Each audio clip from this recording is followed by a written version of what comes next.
আজকে ছিল বৃহস্পতিবার। সৌমেন একটু তাড়াতাড়ি অফিস থেকে চলে এসেছিল, তো এসে বলল চলো তোজোকে নিয়ে একটুখানি পার্ক থেকে ঘুরে আসি। তো কোনোই প্ল্যান ছিল না আগে থেকে, তো আমি তো রেডিও হয়েছিলাম না।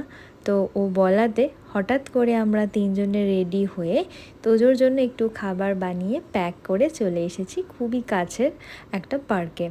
তো ফার্স্ট টাইম তোজো পার্কে এলো, তো ও তো দেখে অবাক হয়ে যাচ্ছে, কেন কি এর আগেও কখনো এরকম জায়গায় আসেনি। এখানে যে রাইডসগুলো ছিল এগুলো কোনোটাই তোজোর এজের নয়, তাও ওকে আমরা বসিয়ে একটুখানি চড়াচ্ছিলাম যাতে ও মজা পায়। আর ওয়েদারটা এত ভালো ছিল, কেন কি যেহেতু বর্ষাকাল, মাঝে মাঝে ঝিরিঝিরি বৃষ্টি হচ্ছে, তো এই সময়টায় বৃষ্টি হচ্ছিল না যখন আমরা পার্কে জাস্ট পৌঁছেছিলাম।